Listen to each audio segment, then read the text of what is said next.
Hai Insoman, kali ini gue akan ngebahas salah satu tragedi yang menurut gue penting banget untuk dibahas.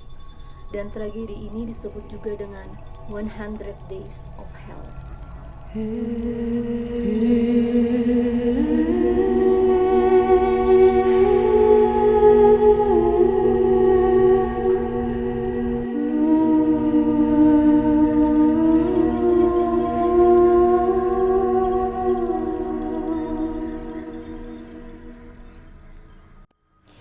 Yep, bagi kalian yang anak milenial pasti udah gak asing lagi dengan istilah 100 Days of Hell ini, yang dimana hanya dalam 100 hari saja sudah memakan lebih dari 800.000 jiwa. Jadi negara yang gue maksud adalah Rwanda. Rwanda adalah sebuah negeri yang terletak di selatan Khatulistiwa Afrika Tengah dan memiliki 5 provinsi yang salah satunya merupakan ibu kota negara Rwanda itu sendiri, yaitu kota Kigali atau provinsi Kigali. Kigali merupakan kota terbesar yang berada di tengah negara itu, dan terdapat 3 etnis di Rwanda, yakni Hutu yang menjadi etnis terbesar yang ada di Rwanda, mendominasi sekitar 85% populasi. Yang kedua ada Tutsi sekitar 14%, dan 1%-nya adalah etnis Twa. Twa itu sebenarnya adalah penduduk pertama atau keturunan paling pertama Rwanda. Sedangkan Hutu dan Tutsi masih jadi perdebatan apakah mereka berbeda karena kasta sosial atau berbeda karena suku atau ras. Ada beberapa versi yang membuat mereka itu berbeda. Yang pertama, mereka dianggap Tutsi jika memiliki 10 sapi atau lebih, sedangkan mereka yang lebih miskin dianggap Hutu karena memiliki kurang dari 10 sapi. Sedangkan versi lainnya adalah perbedaan dari postur tubuh, yang dimana etnis Tutsi memiliki tubuh yang lebih tinggi dan ramping dibandingkan dengan etnis Hutu dan Twa. Konflik antara Hutu dan Tutsi bukanlah hal baru. Mereka bertikai sudah sejak beratus-ratus tahun yang lalu. Nah, di tahun 1884, Kekaisaran Jerman menjelajahi negara ini, tapi tidak juga bisa merubah struktur sosial yang ada di sana. Sampai akhirnya di tahun 1916, Belgia mengambil alih Rwanda selama Perang Dunia I. Nah, pada 1935, Belgia memperkenalkan kartu identitas yang melabeli seseorang menjadi Tutsi, Hutu, Twa atau yang dinaturalisasi. Jadi sebelumnya itu kalau seseorang Hutu yang kaya itu bisa berpindah menjadi seseorang Tutsi yang terhormat, dan kartu identitas itu jadi penghalang dan menghentikan perpindahan itu. Bukan hanya itu, Belgia juga menganggap Tutsi itu lebih unggul dari Hutu, yang dimana Tutsi juga mendapatkan kesempatan pendidikan yang lebih baik dan pekerjaan. Hal inilah yang membuat kecemburuan dan kebencian etnis Hutu semakin memuncak. Nah, setelah Perang Dunia Kedua, ketegangan menguat yang berujung pada Revolusi Rwanda tahun 1959, yang dimana Hutu mulai membunuh 20.000 warga Tutsi dan memaksa lebih dari 100.000 orang mengungsi ke negara tetangga seperti Tanzania, Burundi, dan Uganda. Belgia pun akhirnya menjadi pro-Hutu dan memberikan kemerdekaan kepada Rwanda di tahun 1962. Nah, setelah itu pemerintahan diambil alih oleh etnis Hutu. Nah, kekerasan tuh ternyata masih terus berlanjut saat Tutsi mulai menyerang balik dari negara tetangga dan dibalas oleh Hutu dengan penindasan berskala besar. Nah, pada tahun 1973, Juvenal Habyarimana melakukan kudeta dan mulai berkuasa.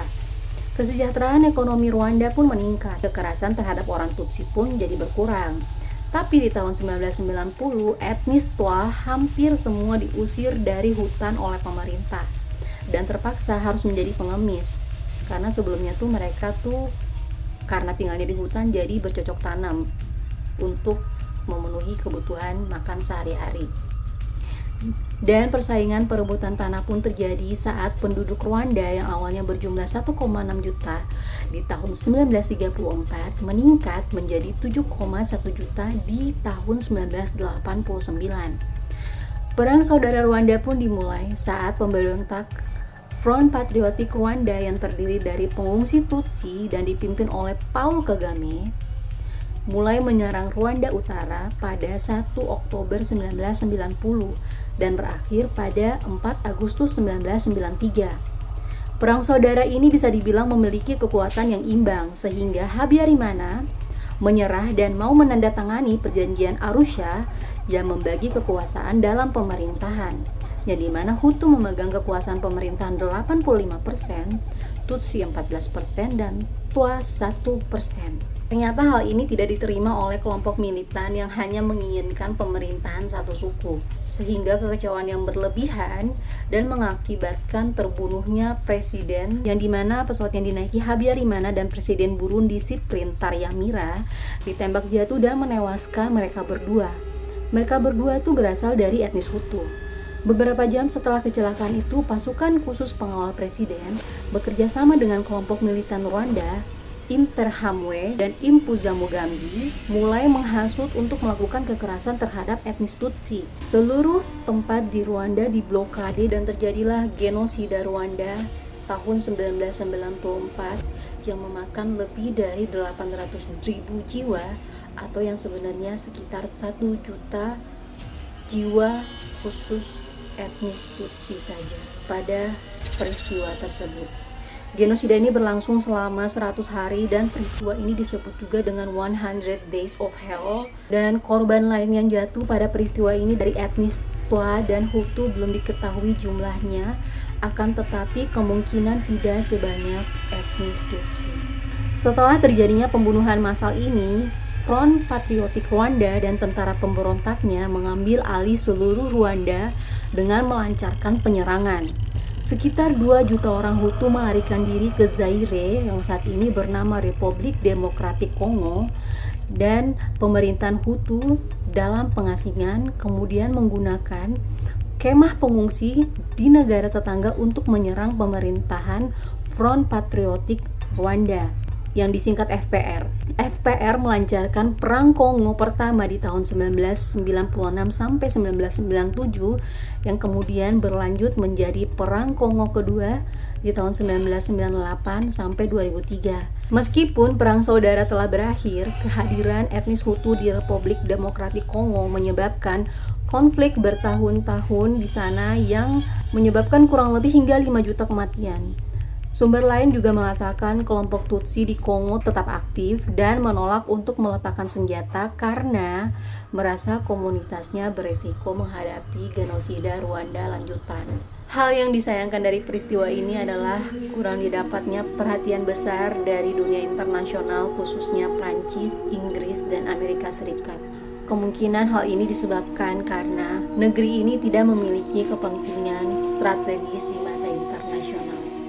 Bahkan Sekretaris Jenderal Kofi Annan yang saat itu menjabat sebagai wakil komandan pasukan penjaga perdamaian di Rwanda mendapat sorotan, terutama setelah ia mendapat penghargaan Nobel untuk bidang perdamaian, di mana veto dan Dewan PBB juga memiliki peranan karena menurunkan pasukan yang awalnya 2.500 personil turun menjadi hanya 450 personil saja, yang dimana itu tidak mampu untuk menyelesaikan masalah. Sangat disayangkan karena Rwanda adalah negeri dengan hasil alam yang melimpah, yang dimana kekayaannya dikeruk tapi rakyatnya dibiarkan miskin dan tidak dipedulikan.